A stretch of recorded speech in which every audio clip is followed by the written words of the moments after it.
నమస్తే, నేను మీ doctor Uday, మెడిటెడ్ hospital Amalapuram. ఈరోజు మనతో మన మెడిటెడ్ హాస్పిటల్లో కన్సల్టెంట్ ఎండోక్రైన్స్ పనిచేస్తున్న డాక్టర్ ప్రవీణ్ రావు గారు, శంకర్ గారు ఈరోజు మనతో మాట్లాడడానికి వచ్చారు. ఆయన యొక్క అనుభవాల్లో ఈ ఎండోక్రైన్స్ డిపార్ట్మెంట్ సంబంధించిన ప్రత్యేకమైన డిస్కషన్ ఈరోజు మనం మాట్లాడుకుందాం. సార్ నమస్తే సార్. సార్ మీరు ఎండోక్రైనిస్ట్ గా మీరు కాన్సెప్ట్ మొత్తం ప్రాంతానికి మన అమలాపురం హాస్పిటల్ పనిచేస్తున్నారు. అసలు మీ గురించి ఒక 3 మాటలు మాట్లాడుతున్నారు. హాయ్ ఫ్రెండ్స్, నేను doctor Praveen Rao, consultant endocrinologist. Endocrinology అంటే literal meaning study of hormones, అంటే హార్మోన్ గురించి చదవడం. హార్మోన్స్ అంటే అందరికీ తెలుసు కొద్ది గొప్ప. అంటే హార్మోన్స్ అంటే మనకి ఇప్పుడు కామన్ గా జనాలు చెప్పుకునే థైరాయిడ్ హార్మోన్, ఇన్సులిన్ ఒక హార్మోన్. కాబట్టి దీని గురించి డీప్ గా అందరికీ తెలియదు. అంటే మనం స్టడీ ఆఫ్ హార్మోన్స్ అంటే బాడీలో ప్రతి ఫంక్షన్ కి హార్మోన్ అనేది చాలా ఇంపార్టెంట్.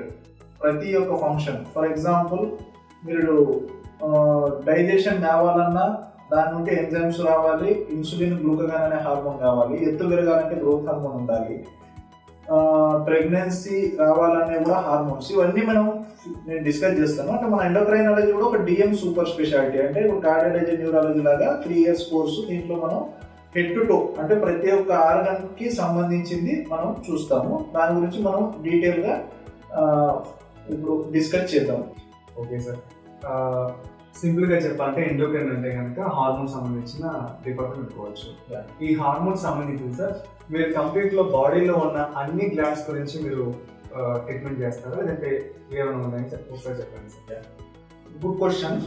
యాక్చువల్లీ బాడీలో హార్మోన్స్ రావాలంటే గ్లాండ్స్ నుండి రావాలి. గ్లాండ్స్ ఎక్కడెక్కడ ఉన్నాయి మేజర్ గానే అంటే ఫస్ట్ మనం చూసుకోవాల్సిన పిట్యూటరీ గ్రంథి పార్ట్, ఒక చిన్న గ్లాండ్. అది మాస్టర్ గ్లాండ్ ఆఫ్ హార్మోన్స్ అంటాం దాన్ని. అంటే అన్నిటి గ్లాండ్స్ కి మాస్టర్ గ్లాండ్ అది.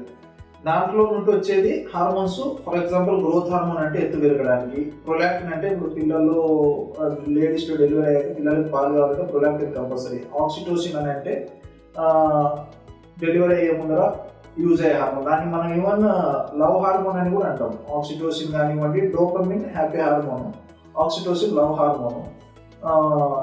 ఫీల్ గుడ్ హార్మోన్స్ అంటే సెరిటోనిన్, నార్ఎపినెఫ్రిన్, ఈ ఫీల్ గుడ్ హార్మోన్స్. ఇంకా పిట్యూటరీలో వచ్చే హార్మోన్స్ అని అంటే ఇంకా మనం చూసుకోవాలని అంటే FSH, LH. అవి ఆ హార్మోన్స్ ఏం చేస్తాయి, మేల్స్ లో టెస్టోస్టెరాన్ ప్రొడ్యూస్ చేయడానికి, ఫీమేల్స్ లో ఈస్ట్రోజన్ ప్రొడ్యూస్ చేయడానికి. అంటే సెక్షువల్ ఫంక్షన్. ఇప్పుడు అబ్బాయిలకు మీసాల గడ్డలు వచ్చి హైట్ రావాలంటే గ్రోత్ హార్మోన్, మీసాల గడ్డలు వచ్చి వృషణాల సైజ్, అందం సైజ్ పెరిగి వాళ్ళు సెక్స్ లో పాల్గొని పిల్లలు కనాలి, కంపల్సరీ వీర్యం రావాలంటే కూడా ఇవన్నీ హార్మోన్స్ అనేది అవసరం. క్లోమ గ్రంథి అంటారు నేను తెలుగులో, నాకు కూడా రీసెంట్ గానే తెలిసింది.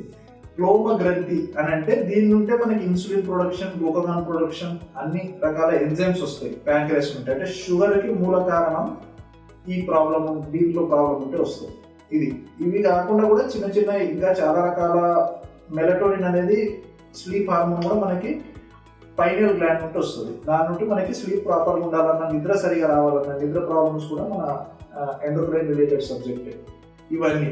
అందుకు ఇవి మనం ఈ గ్లాండ్స్ ఇక్కడ ఉన్న కూడా హార్మోన్స్ లోపల నుండి చిన్నగా వెళ్ళి సెల్స్ లోకి వెళ్ళి అన్ని పనితీరు చేస్తుంది. అంటే ఫర్ ఎమోషన్స్, ఇప్పుడు మీరు లవ్, హేట్ కానివ్వండి, ఒక పర్సన్ కడ్లింగ్ ఎఫెక్ట్ అంటే ఒక మదర్కి బేబీకి కనెక్షన్ బిల్డ్ అవ్వడానికి ఆక్సిటోసిన్ అనే హార్మోన్. ఒక పర్సన్ మదర్ చైల్డ్ కాకుండా కూడా ఇప్పుడు హస్బెండ్ వైఫ్ ఉన్నారు, గర్ల్ ఫ్రెండ్ బాయ్ ఫ్రెండ్స్ ఉన్నారు, అలా ఉండాలన్నా కూడా హార్మోన్స్ కరెక్ట్ ఉండాలి. అంటే for feeling also hormone is needed, not for function. Function అంటే మనం ఇప్పుడు నేను చెప్పిన ఫంక్షన్స్ అన్ని, బాడీ ఫంక్షన్స్ ఎత్తు పెరగడం,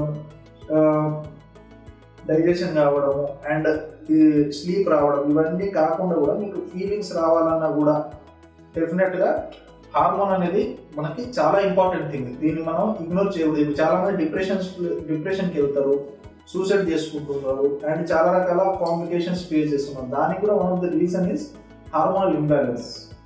ఓకే సో ఇప్పుడు మీరు చెప్పిన ప్రకారం అయితే కనుక కంప్లీట్గా ఒక హ్యూమన్ అనేవాడు తను ఏ పని చేసినా సరే కంపల్సరీగా ఎండోక్రైన్లో లింక్ అయ్యి ఉంటుంది, హార్మోన్స్ అని లింక్ అయ్యి ఉన్నాయి.